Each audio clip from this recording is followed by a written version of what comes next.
Hommage à mon maître Racine, le Bouddha Shakyamuni. Hommage à Manjushri, incarnation de la sagesse et du courage. Hommage au maître de la lignée. Le dharma suprême, profond et subtil, est difficile à rencontrer dans des centaines de milliers de millions de kalpas. Aujourd'hui, je peux le voir, l'entendre, le recevoir et le pratiquer. Puissais-je comprendre le véritable sens du Tathagata. Afin de libérer tous les êtres, je vous prie de générer la suprême et incomparable bodhicitta. Nous continuons maintenant notre étude du Ngondro du Dzogchen. Nous enseignons actuellement l'impermanence de la vie. L'impermanence de la vie est une instruction essentielle, très profonde. Ce type d'instruction doit être régulièrement familiarisé dans notre vie quotidienne. Bien sûr, il n'est pas facile de faire naître cette réalisation dans notre esprit. Il faut nécessairement une longue période de pratique avant que cela puisse naître. Donc, vous tous ici présents, ne vous relâchez pas et ne sous-estimez pas cela. Ne pensez pas que ceci est simplement une pratique préliminaire, un enseignement sur l'impermanence. Je les ai entendus il y a longtemps. Ces enseignements sont simples. Ne pensez surtout pas ainsi. Si vous pensez de cette façon, cela montre que vous n'avez pas approfondi cette méthode d'entraînement de l'esprit. Les véritables maîtres éminents ont toujours le sentiment de ne pas avoir suffisamment médité sur l'impermanence. Ils ont toujours cette perception. Donc, dans notre propre processus d'étude et de pratique, nous devrions avoir des exigences strictes envers nous-mêmes. Si nous ne faisons pas cela, ces réalisations de pratique n'apparaissent pas par hasard. C'est pourquoi, cette fois également, nous demandons à tous de pratiquer réellement l'impermanence de la vie. Dans le processus de pratique, il faut observer encore et encore. Après cette observation, un sentiment d'urgence naîtra certainement dans votre esprit. Vraiment, tous les phénomènes sont impermanents. Si je ne pratique pas maintenant, je n'aurai plus de temps, il sera trop tard. Avec une telle compréhension ou une telle confiance, il est facile de réussir dans la pratique. Sinon, la plupart des gens dans ce monde actuellement, bien qu'ils sachent qu'ils mourront un jour, pensent toujours qu'il est impossible qu'ils meurent ces prochains jours. Ils continuent sans cesse de reporter la pratique à un futur indéfini. Finalement, ils n'accomplissent rien. Ce phénomène est également très courant dans nos communautés de pratiquants. Donc, après avoir reçu ces instructions essentielles si précieuses, j'espère que vous devriez tous pratiquer très sérieusement. Je constate que beaucoup de compagnons du Dharma sont très actifs. Particulièrement dans les préliminaires communs, ils ont fait de réels efforts. Je suis vraiment satisfait dans mon cœur. Bien que cette fois, notre progression d'enseignement soit plutôt lente, il est probable qu'aucun maître du Dharma auparavant n'ait pris autant de temps pour enseigner le Ngondro. Mais je pense que si j'enseigne de manière plus détaillée à tout le monde, chacun consacrera beaucoup de temps à cette méthode d'entraînement de l'esprit. Si la fondation des préliminaires est solide, alors pratiquer n'importe quelle méthode sera plus facile. C'est pourquoi cette fois, après mûre réflexion, j'enseigne intentionnellement de manière plus vaste. Et nous ne devrions pas penser « Oh, cela prend beaucoup de temps, ne devrions-nous pas terminer rapidement ?» En fait, nous n'avons pas d'autres affaires importantes.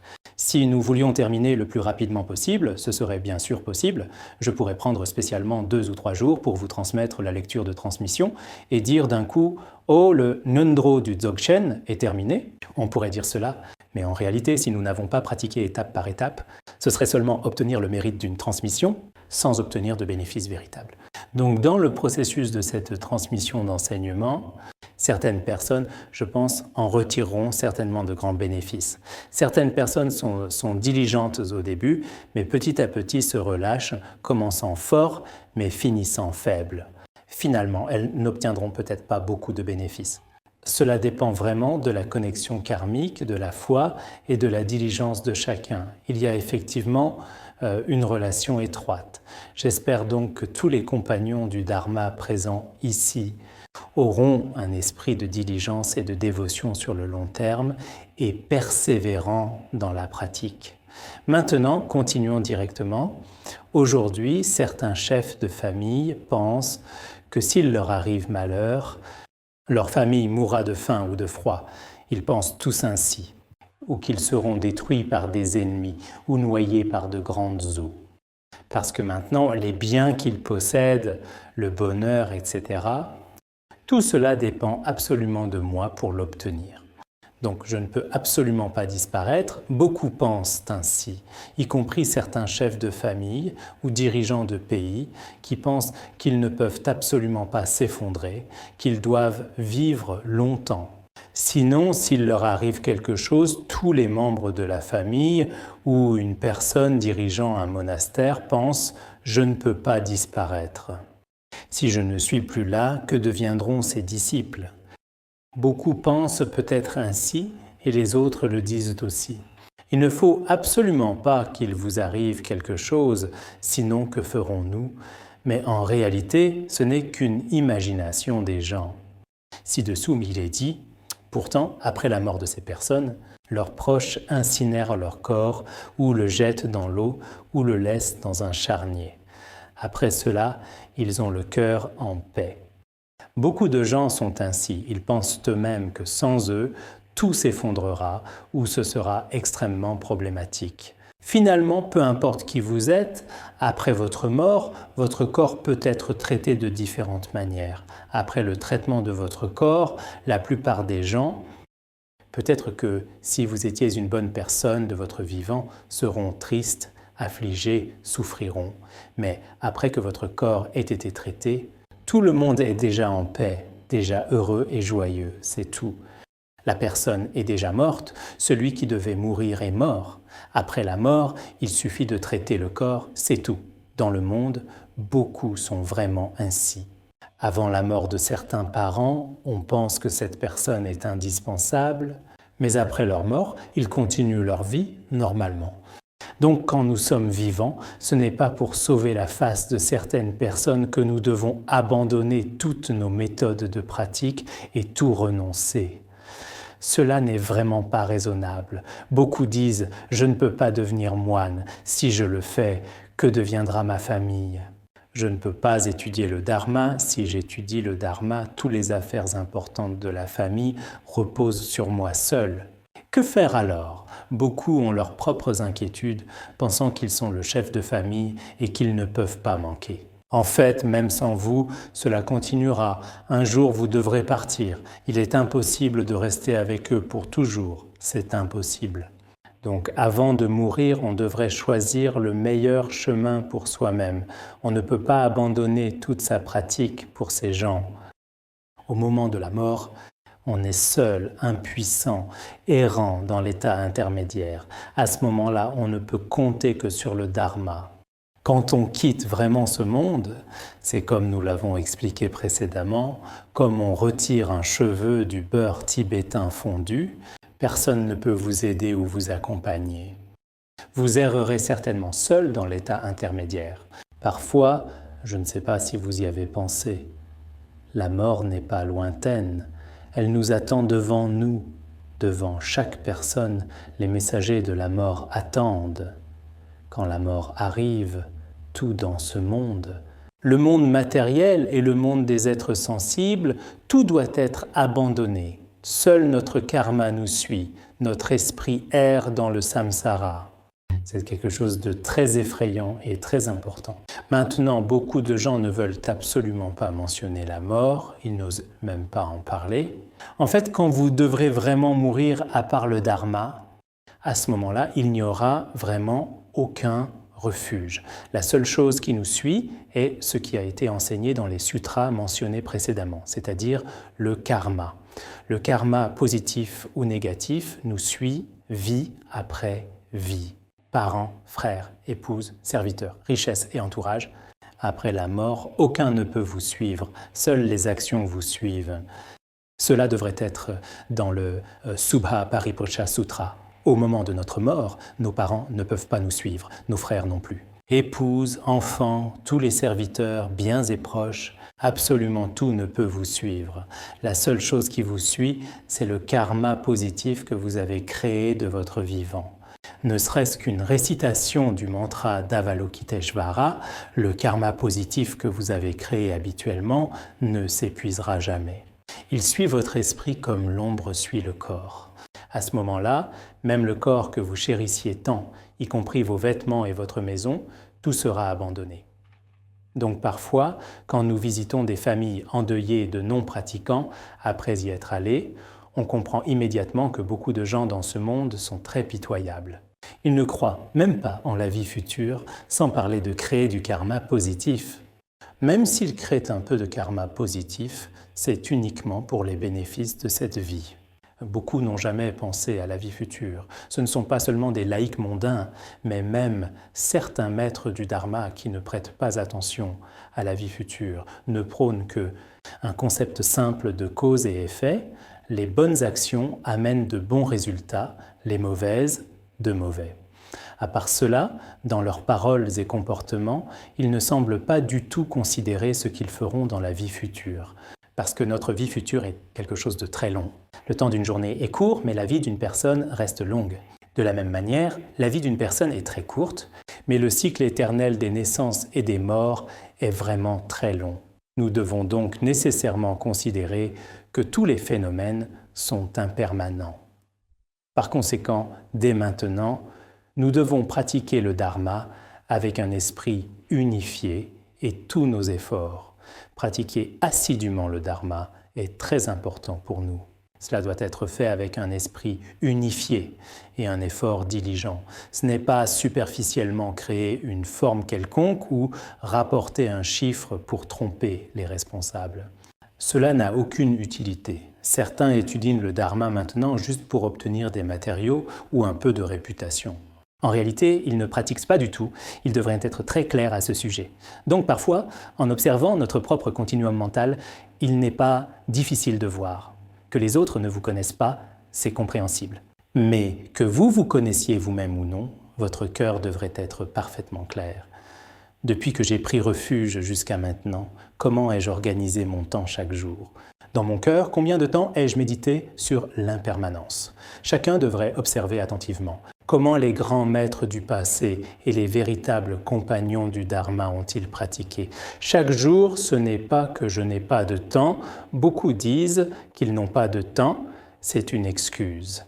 Dans le temps que j'ai vraiment, combien de fois ai-je pensé à l'enseignement sur la mort ? Dans mon cœur, comment ai-je médité sur l'enseignement de l'impermanence ?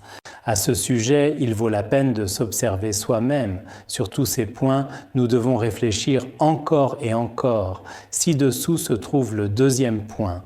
Tout ce qui est accumulé s'épuisera finalement. De même, tout ce qui est accumulé finira par se disperser. C'est une loi naturelle.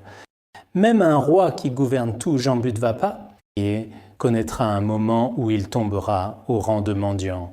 Même les rois ou ministres qui gouvernent tout Jambudvapa, certains finissent par devenir mendiants et mourir de faim. Autrefois, selon certaines histoires, l'empereur Wu Deliang, pendant son règne, que ce soit son pouvoir, sa richesse ou son autorité, était sous tous les aspects un objet d'envie. Mais finalement, capturé par Hou Jing, il serait mort de faim dans la région de Taichung selon certaines sources. Donc dans ce monde, beaucoup de hauts fonctionnaires ou dirigeants qui tombent au rang de mendiants et finissent par mourir de faim, ce phénomène est très courant. Beaucoup de gens jouissent d'une vie pleine dans la première moitié de leur vie, mais dans la seconde moitié, ils se retrouvent sans ressources et meurent de faim. Certains possédaient l'année dernière plusieurs centaines de yaks, mais après une tempête de neige ou d'autres catastrophes, cette année, ils sont devenus des mendiants sans le sou. Surtout au Tibet, les gens admirent beaucoup les riches qui possèdent plusieurs centaines de yaks. Autrefois, l'auteur utilisait souvent cette comparaison pour illustrer. Peut-être que dans beaucoup de villes chinoises, des centaines de yaks ne permettent pas forcément de ressentir cela dans le cœur. Mais en réalité, la Chine contemporaine est aussi comme cela. Certains entrepreneurs, grands patrons, beaucoup de gens les envient particulièrement. Mais finalement, avec les tempêtes financières, les crises financières, ou après l'apparition de diverses catastrophes, ils tombent d'un coup. Beaucoup se suicident en se jetant d'un immeuble. Nous entendons souvent parler de ces situations. Donc il n'y a rien de fiable. Hier encore, ils étaient des riches de haut rang, possédant des fortunes considérables, mais ils peuvent être ruinés par des ennemis, perdre tout et devenir mendiants aujourd'hui, etc. Ce genre de situation existe aussi. Autrefois, des gens vraiment très riches, à cause de leurs mauvaises actions ou après que certaines situations se produisent, deviennent immédiatement mendiants. Ce phénomène existe. Autrefois, sous la dynastie Jin de l'Ouest, il y avait un homme nommé Shichong, très riche. Il devrait être l'un des 10 plus grands riches de Chine. Plus tard, quand le prince Zhaolun l'a tué, il a dit « Tu me tues aussi pour mes biens ». À ce moment-là, le prince Zhaolun a dit « Si tu savais que c'était pour tes biens, pourquoi n'as-tu pas disposé de tes biens plus tôt ?» Il a alors dit je le sais maintenant, mais c'est trop tard, il n'est plus temps. En effet, beaucoup dans l'histoire ont fini dans des situations tragiques. Beaucoup sont liés au bien, au pouvoir et à la position. Finalement, en un jour ou en très peu de temps, tout est détruit en un instant. Ils n'ont plus rien. Autrefois, sous la dynastie Qing, il y avait un marchand au chapeau rouge qui était également très riche dans sa région. Mais plus tard, dans le processus de bataille avec Li Hongzhang, en une seule journée, tout ce qu'il possédait a été complètement détruit. Donc parfois, nous pouvons comprendre à travers les diverses situations de prospérité et de déclin, de succès et d'échecs, de gains et de pertes dans le monde, que tous les phénomènes sont vraiment impermanents. Ce principe n'est pas comme méditer sur la phase de génération ou la phase d'achèvement, où l'on doit constamment s'efforcer de visualiser sans que le visage de la déité n'apparaisse. Il n'y a pas une telle difficulté.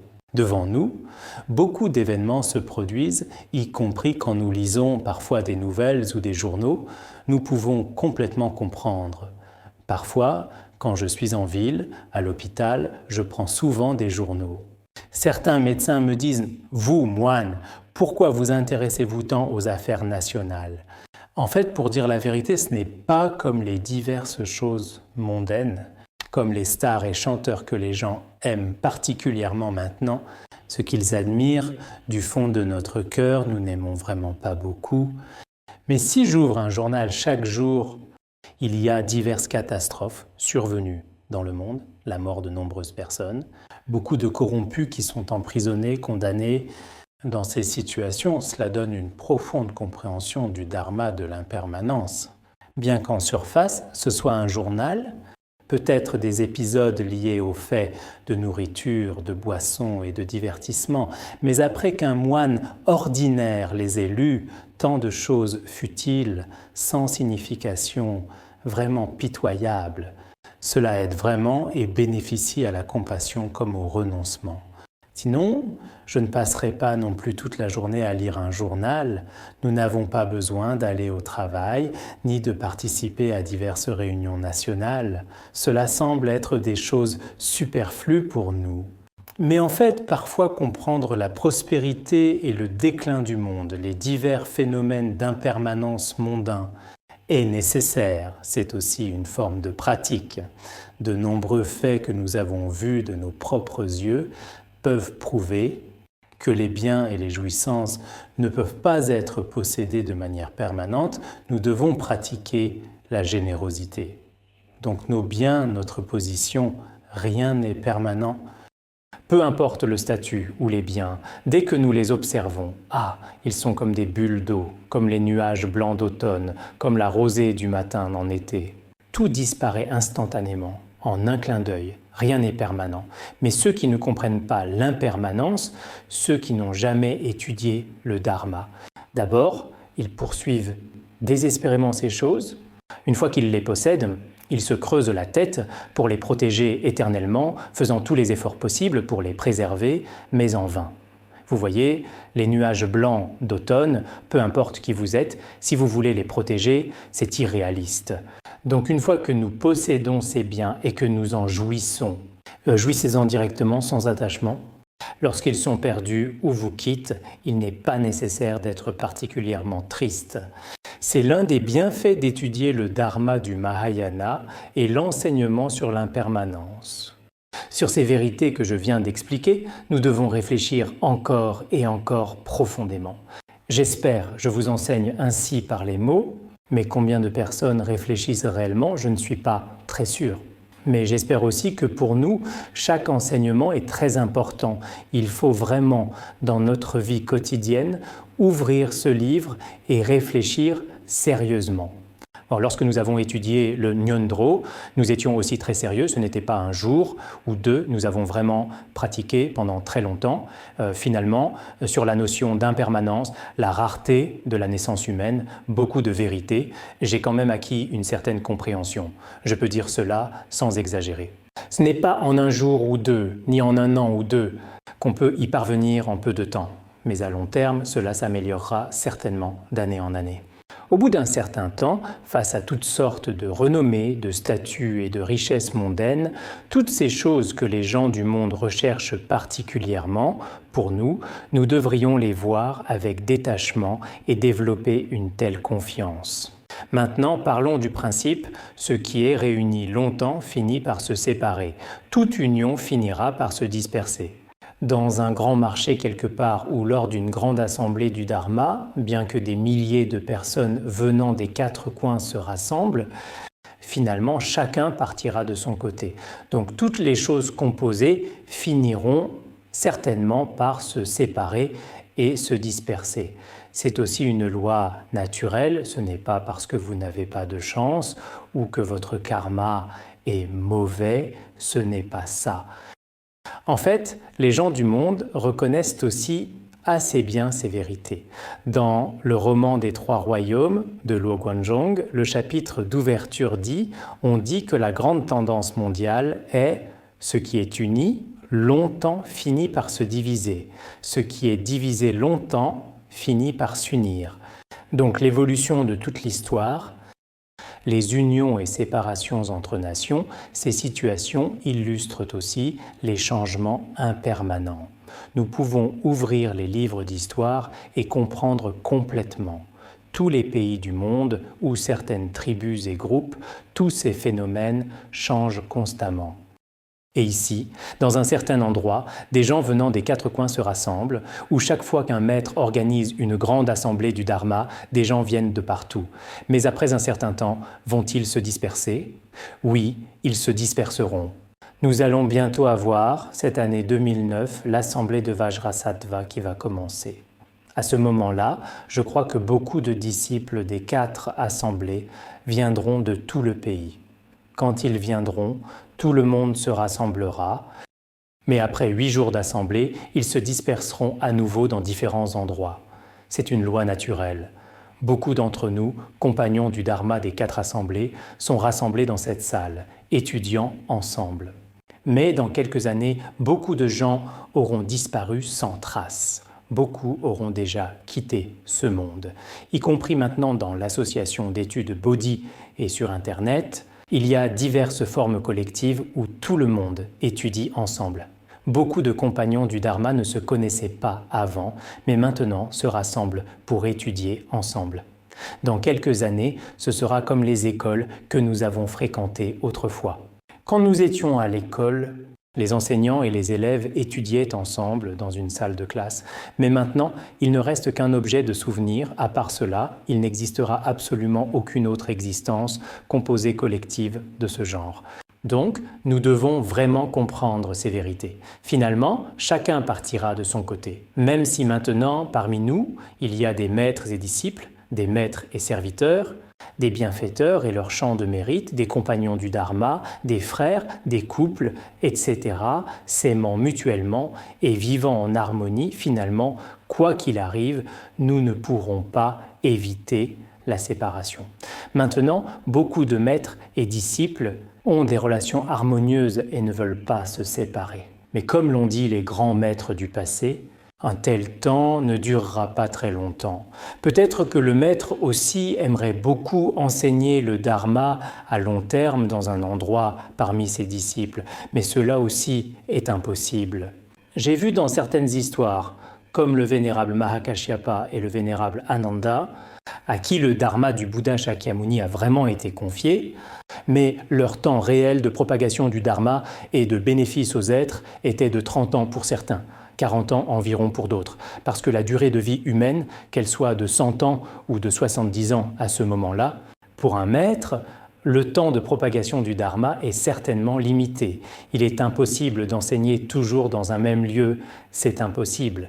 Et en tant que disciple, auprès d'un maître possédant les qualités, vouloir toujours continuer à écouter les enseignements. Mais c'est aussi impossible. Nous avions vraiment aussi fait le vœu autrefois que tant que le maître précieux serait en vie dans ce monde, nous resterions toujours auprès de lui pour écouter ses enseignements sans jamais partir. Mais plus tard, nos espoirs se sont finalement transformés en déception. Il a soudainement manifesté l'impermanence, nous a quittés et est parti vers la terre pure.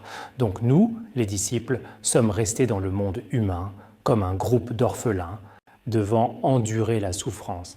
Donc je pense que nous devons vraiment comprendre beaucoup de vérités sur l'impermanence, y compris les bienfaiteurs et leur champ de mérite, où certains maîtres, les compagnons du Dharma, les frères, ainsi que les membres de la famille, tous finiront certainement par partir. Les anciens avaient aussi ce verset « L'amour profond des parents finit par une séparation, l'affection lourde entre époux se sépare aussi. La vie humaine ressemble à des oiseaux partageant le même bois. Quand vient la limite, chacun s'envole. » Donc le père et la mère, bien que leur bonté soit immense, au bout d'un certain temps, se sépareront aussi. Certains couples, bien que leurs sentiments soient très bons, finiront aussi par se séparer. Les sentiments entre personnes ou les relations entre personnes sont comme un groupe de petits oiseaux passant une nuit dans une forêt. Quand vient l'aube, chacun s'envole vers son propre endroit. Nous aussi, nous nous rassemblons en un endroit en raison de différentes conditions, mais après un certain temps, l'impermanence viendra. Il y a quelques jours, je suis allé dans un endroit où, avant même d'aller à l'école primaire, il y a très longtemps, c'était l'endroit où notre famille passait l'hiver, un pâturage d'hiver de nomades. Après l'école primaire, le collège, puis l'école normale, et depuis mon ordination, je n'y étais jamais retourné. Quand je suis arrivé là-bas, j'ai pensé qu'aller là-bas aurait peut-être un certain effet. Mon frère et moi, nous y sommes allés. Une fois là-bas, beaucoup de scènes d'il y a plus de 30 ans ont commencé à apparaître clairement devant mes yeux. Le reste de l'endroit n'avait pas beaucoup changé, mais y compris les voisins à proximité et notre famille, beaucoup avaient complètement changé par rapport à avant. À ce moment-là, j'ai trouvé là-bas quelques mantras d'Avalokiteshvara que j'avais gravés avant d'aller à l'école primaire, qui sont encore très clairs maintenant. J'ai donc pris quelques pierres avec moi en partant. Faire un voyage dans un tel endroit où j'ai vécu autrefois, du fond du cœur, je me suis dit « Ah, vraiment, tous les phénomènes sont impermanents. Dans 30 ans encore, je ne serai certainement plus dans ce monde. Il n'y a aucun doute là-dessus. » Mais beaucoup, y compris certains de nos compagnons du Dharma, qui sont maintenant considérés comme relativement jeunes, auront certainement quitté ce monde.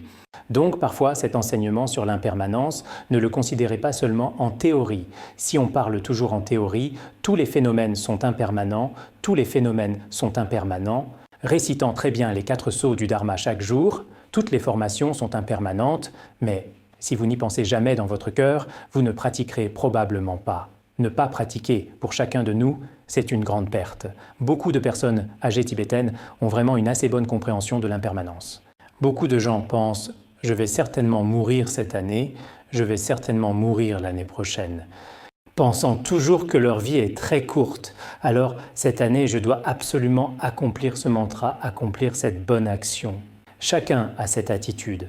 Certaines personnes, jeunes ou âgées, n'ont pas cette notion, pensant « je ne mourrai probablement pas bientôt, dans 20 ans je ferai ceci ou cela ». Donc, pratiquer l'impermanence est vraiment extrêmement important, très important. Si nous rencontrons soudainement la mort ou occasionnellement des conditions défavorables, alors à ce moment-là, nous prendrons immédiatement des chemins différents. Tout cela n'a rien de fixe. Des morts soudaines apparaissent, des accidents de voiture soudains, etc. Dans ce cas, bien que nous ayons rassemblé beaucoup de gens, finalement, chacun choisira son propre chemin. C'est un fait qu'on ne peut pas éviter. C'est ainsi. Donc notre bonheur, notre joie ont certainement une fin. Beaucoup de nos compagnons du Dharma ici aimeraient toujours rester dans un environnement très propice pour pratiquer, mais cela aussi n'est pas nécessairement réaliste. Autrefois, le poète et penseur Goethe a aussi dit que pour toute personne, qui que ce soit, son bonheur a toujours une fin. Le jour du jugement viendra aussi. Ces poètes, bien qu'ils ne soient pas bouddhistes, et n'aient pas contemplé l'impermanence, selon notre méthode du Mahayana, ils comprennent aussi qu'aucun bonheur ne peut être éternellement permanent. C'est un phénomène impossible. Donc maintenant, les compagnons du Dharma et les membres de la famille qui vivent ensemble nuit et jour dans un avenir proche prendront certainement chacun leur chemin. Donc, entre vous, ne soyez surtout pas en colère, ne vous blessez pas avec des paroles dures, ne vous disputez pas sans cesse, ni même à vous battre. Nous sommes temporairement rassemblés en un lieu, pourquoi nous dirions-nous du mal les uns des autres lors d'une si bonne opportunité? Être en colère, se disputer, se battre, c'est inutile.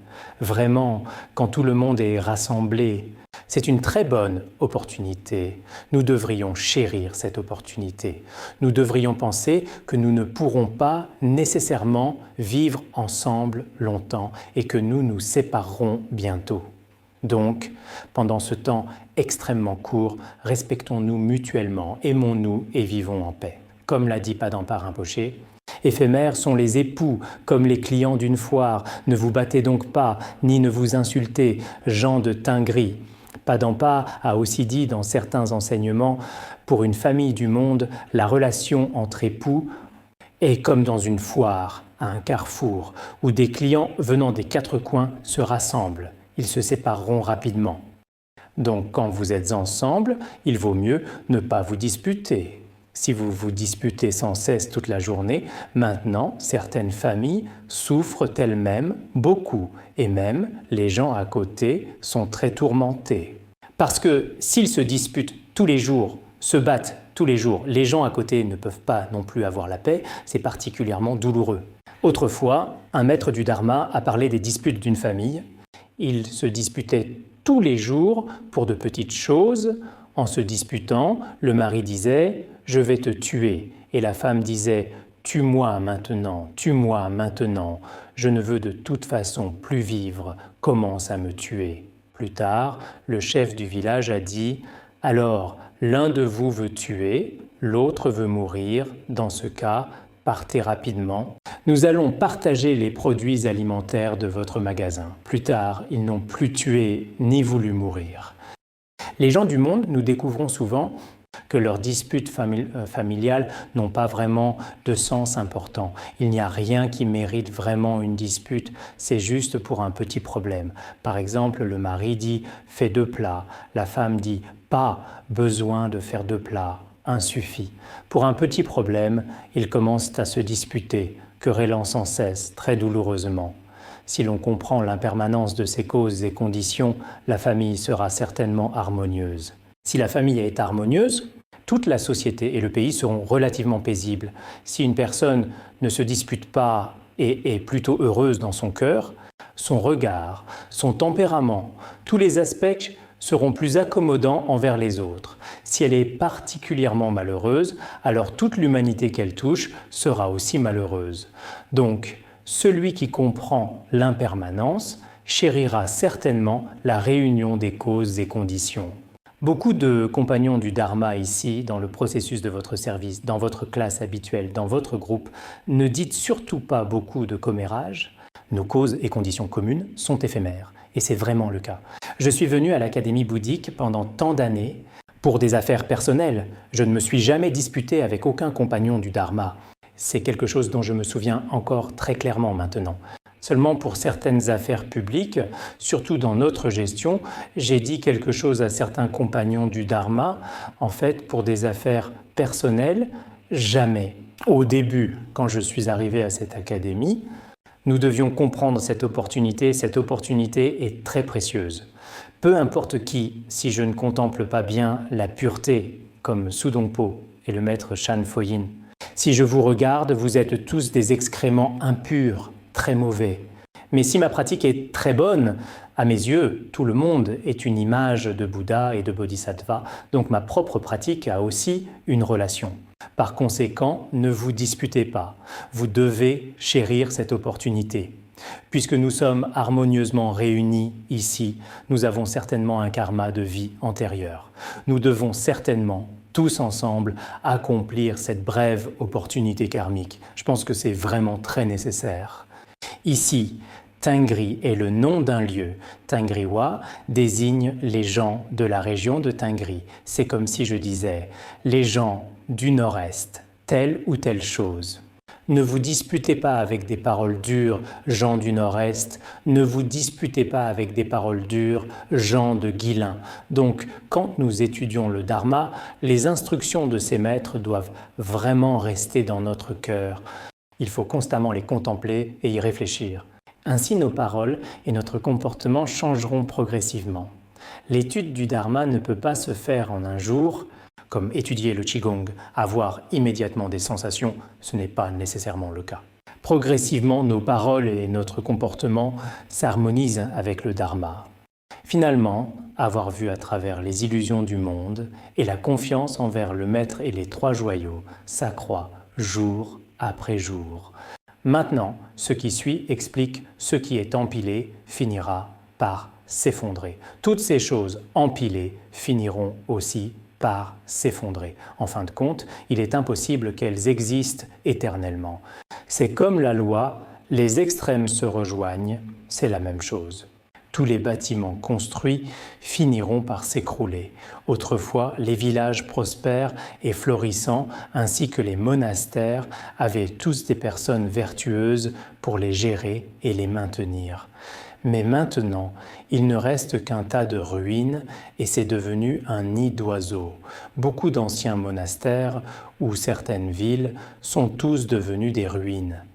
Quand on arrive au monastère de Nalanda, au monastère de Vikramashila, quand nous visitons leurs vestiges, nous pouvons aussi penser à, autrefois, ici, d'innombrables grands sages et grands pandits se rassemblèrent pour discuter du Dharma. Pour la propagation du Dharma, ils ont apporté une contribution et un rôle indélébile. Mais maintenant, ce n'est plus qu'un tas de ruines. À part cela, il n'y a rien d'autre. Ce devrait être ainsi. Il y a également un exemple ici. Par exemple, à l'époque du roi Trisong Detsen, le monastère de Samye fut construit par des artisans magiques et le second Bouddha d'Udhyana, c'est-à-dire Guru Padmasambhava, l'a personnellement consacré. Le monastère à 3 étages de Samye avec son toit précieux fut complètement détruit par un incendie. En un seul jour d'incendie, tout fut complètement détruit. À cette époque, dans tout le Tibet, en termes d'architecture, le monastère de Samye était l'une des premières constructions et il était entièrement construit par le pouvoir de Guru Padmasambhava, du Khenpo Shantaraksita et de Trisong Detsen. C'était un palais à 3 étages créé par des corps d'apparition magiques. Dans les styles chinois, tibétains et indiens, c'était un palais à 3 étages, construit selon 3 styles architecturaux différents. Mais plus tard, il fut ravagé par un incendie et détruit en un seul jour. Toute la structure extérieure fut détruite, mais les murs intérieurs subsistent encore. Jusqu'à aujourd'hui, ils existent encore. Bien sûr, les récits historiques sont nombreux. Autrefois, le maître précieux enseignait souvent des instructions essentielles du Dzogchen, parce que le maître précieux était l'un des 25 principaux disciples de Guru Padmasambhava. La terre Vajra qui vainque les Maras, Dorje, Dujom, pas la terre qui vainque les Maras. Quand je dis correctement, vous n'êtes pas content, mais quand je fais une erreur, vous êtes très heureux. Vous n'avez pas un très bon cœur. Quand je me trompe d'un seul mot, vous êtes si content. Si je peux réciter les citations correctement et bien parler, vous souffrez beaucoup, vous êtes très triste. À cette époque, le roi du Dharma se rappelait de sa vie antérieure. La scène de consécration par Guru Padmasambhava et Shantaraksita, et plus tard, il ne restait plus rien. En racontant tout le processus de sa vie antérieure, il versait souvent des larmes. Dans les apparences, il était très attristé, donc vraiment, dans l'histoire du Tibet, ce bâtiment était très majestueux, mais plus tard, tout a disparu. Surtout pendant la révolution culturelle, à part quelques morceaux de murs, le monastère de Samye fut complètement détruit. Maintenant, bien qu'il ait été restauré, toute l'architecture majestueuse d'origine n'existe pratiquement plus. C'est aussi un signe de l'impermanence de la vie. Tout bâtiment de grande hauteur finira par s'effondrer, finira par être détruit. Il est impossible qu'il existe éternellement. Autrefois, quand j'étais au collège ou à l'école normale, nous aimions beaucoup la Grande Muraille ne s'écroulera jamais. C'était dans Huo Yuanjia. Tous les jours, nous étions un groupe qui allait dans la salle de classe et frappions les murs avec nos poings. Parfois, nous mettions du sable dans des sacs et les suspendions dans la salle de classe. Après l'étude du soir, nous commencions à pratiquer la boxe tout en chantant. À cette époque, je pensais vraiment que la Grande Muraille était une construction qui ne se détruirait jamais, mais plus tard, après avoir étudié l'impermanence, la Grande Muraille aussi. Je suis allé à Pékin autrefois, toutes les briques et tuiles d'époque. La qualité était peut-être encore pire que les constructions actuelles. À l'intérieur, j'ai vu beaucoup d'endroits qui commençaient à se dégrader. Donc vraiment, il n'existe aucun bâtiment particulièrement solide. Autrefois, les gens du monde admiraient beaucoup le World Trade Center américain avec ses 110 étages. Mais plus tard, 2 avions l'ont percuté et il a explosé. Il est devenu un tas de ruines. Par conséquent, dans le monde entier, n'importe quelle construction, en apparence, c'est du béton armé. La qualité du ciment est très élevée. Peut-être qu'elle ne se détériorera pas, mais en réalité, quand l'impermanence arrive, il est impossible qu'elle existe de manière permanente et éternelle. Comme dans l'histoire chinoise, le jardin de tous les jardins, l'ancien Yuanmingyuan, selon l'histoire, c'était un jardin où de nombreux empereurs se divertissaient à travers les dynasties. Très magnifique, mais plus tard, il a aussi manifesté l'impermanence. Au début, il a été construit sous le règne de l'empereur Kangxi, puis Yongzheng, Qianlong, Jiaqing, Daoguang, Xianfang, 6 empereurs en tout à travers les générations, ils y jouaient tous. Et chaque génération d'empereurs l'améliorait encore davantage. Sa superficie était particulièrement grande, avec des terrains et des plans d'eau. La surface terrestre était plus grande que la cité interdite. La surface des plans d'eau était à peu près équivalente à celle du palais d'été. Ainsi, ce jardin si immense était appelé le jardin de tous les jardins. À l'époque, l'empereur Qianlong a dit qu'aucun lieu de divertissement impérial des dynasties passées ne le surpassait. Autrefois, le célèbre écrivain Victor Hugo a dit que toutes les cathédrales Notre-Dame de notre pays, si on les empilait, ne pourraient rivaliser avec le Yuanmingyuan si vaste et si resplendissant. Impossible de rivaliser avec ce bâtiment. Mais plus tard, en 1860, lorsque les forces anglo-françaises ont envahi Pékin, en l'espace d'une journée, elles ont d'abord pillé tous les objets culturels à l'intérieur, puis tout fut complètement détruit en un instant. En quelques jours, tout fut complètement détruit. Il ne reste que quelques piliers. Maintenant, à part cela, il n'y a plus rien. Donc, beaucoup de constructions que les gens admiraient dans le monde, finalement, n'existent vraiment plus. Il ne reste qu'un vestige architectural. Il y a également un autre exemple ici. Par exemple, au Tibet, à l'époque du roi Songtsen Gampo, comme le palais de la Victoire, désigne le palais d'Indra, le palais de la Montagne Rouge était semblable au palais de la Victoire d'Indra.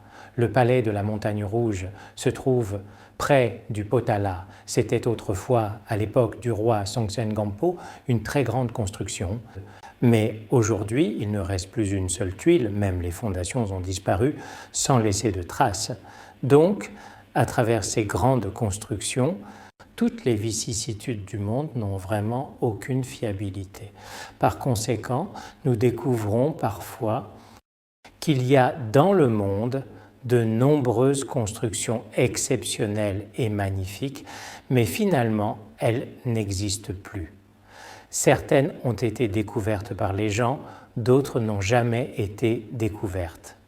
Même après de nombreuses années, il est très possible que ces constructions deviennent des histoires mythologiques. Pourquoi? Parce que les gens ne comprennent pas leur véritable nature.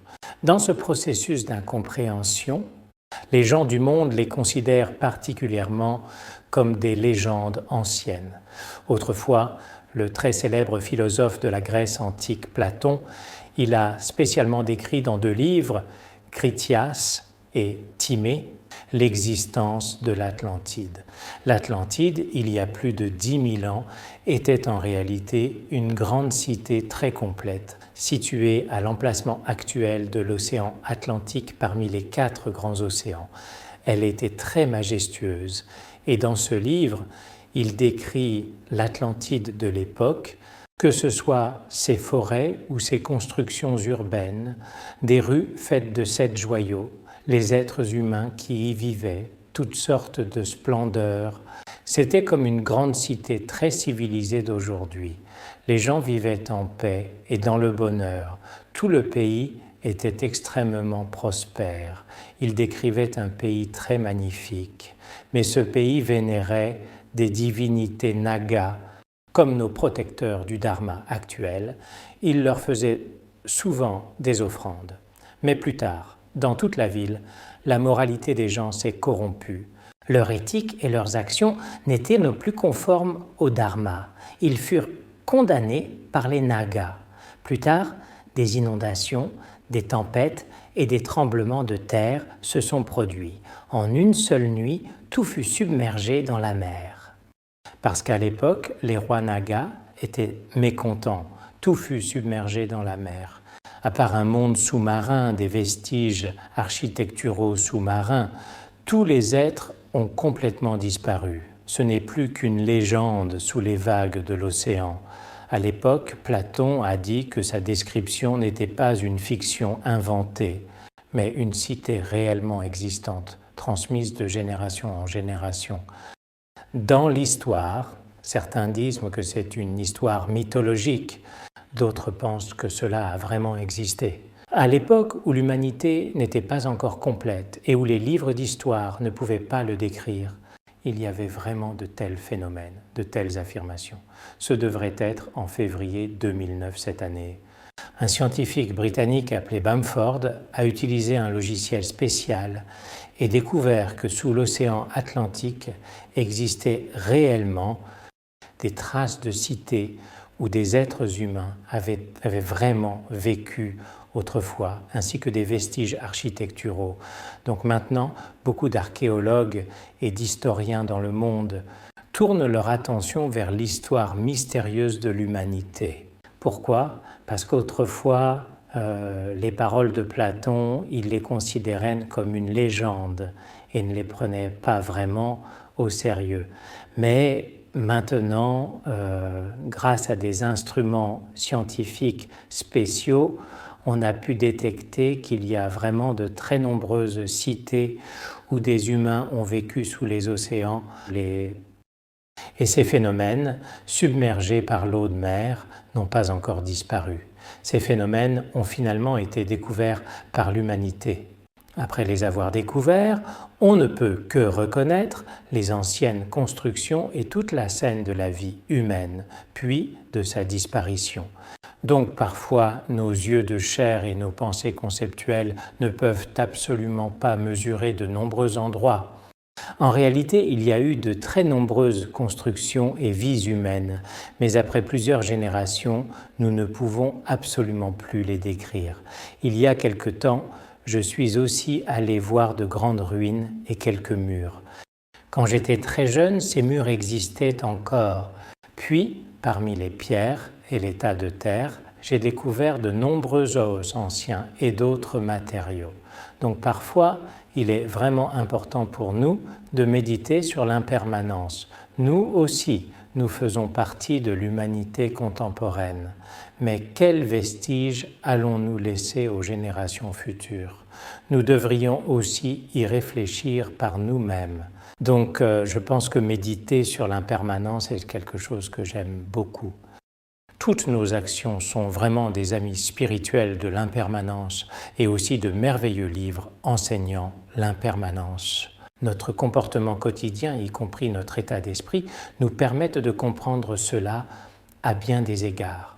Donc, à quoi sert-il de chérir et de s'attacher à nos villes, maisons et temples actuels semblables à des terriers d'insectes? Il n'est pas nécessaire de s'attacher particulièrement à notre logement, à notre position et à nos biens qui sont comme des terriers d'insectes. Oh ma maison, je vais commencer à construire ma maison aujourd'hui. Pour cette maison, il faut payer en plusieurs fois. Beaucoup de gens dans les villes sont vraiment épuisés. Les pratiquants dans les montagnes aussi passent beaucoup de temps à construire des maisons. Cette année, ils construisent, l'année prochaine aussi. Ils ne pratiquent jamais correctement. Ils ne font que bien construire leur maison. Finalement, à quoi cela sert-il? Nous devrions plutôt suivre le chemin des grands maîtres de l'école Kagyupa. Comment ont-ils fait? Ils ont quitté leur pays natal. Vous voyez, vous êtes encore content quand je me trompe d'un mot. Ils sont partis vers des terres étrangères, ont habité dans des grottes, vivant jour et nuit avec les bêtes sauvages, jetant derrière eux vêtements, nourriture et réputation.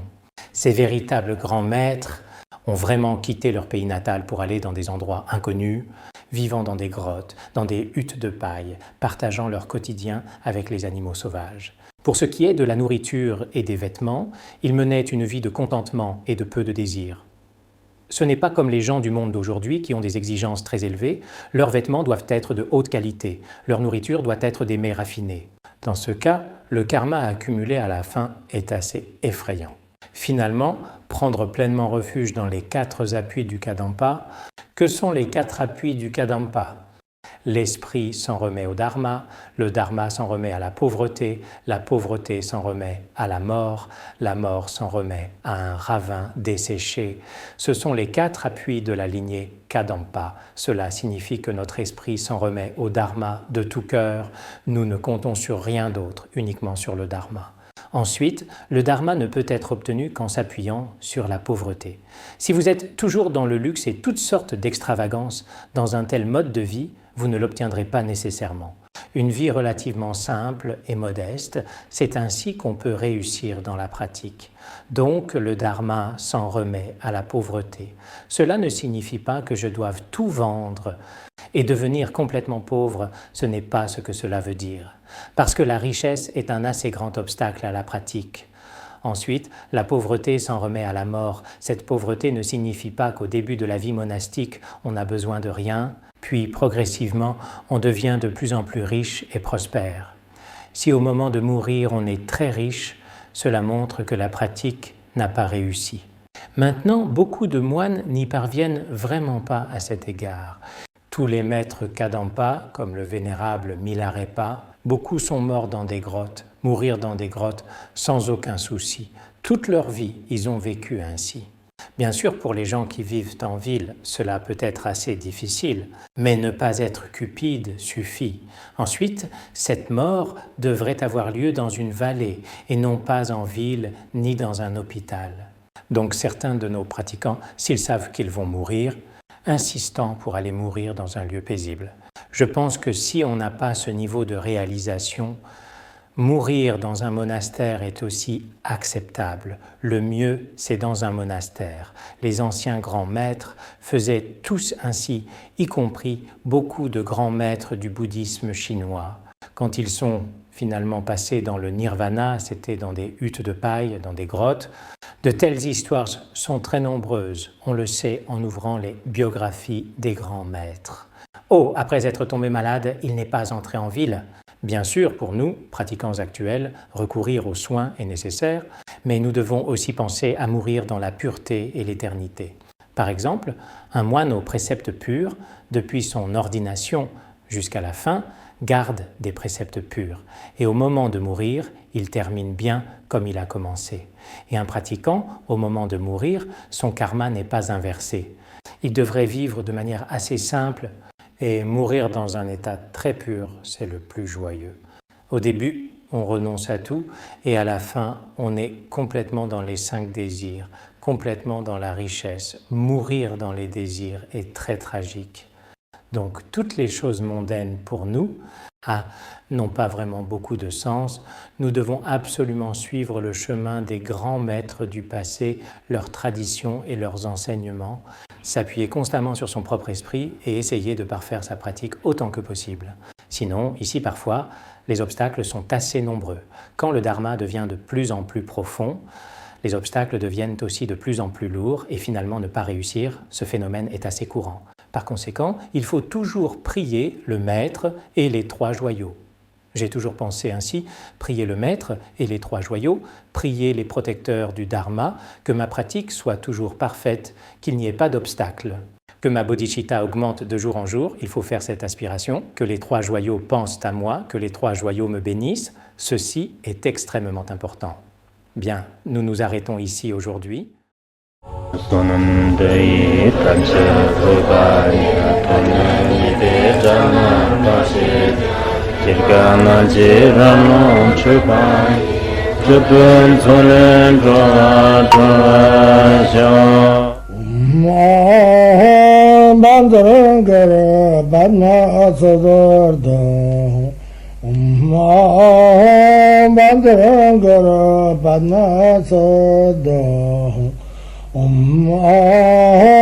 Bandharangara Banna Sadarda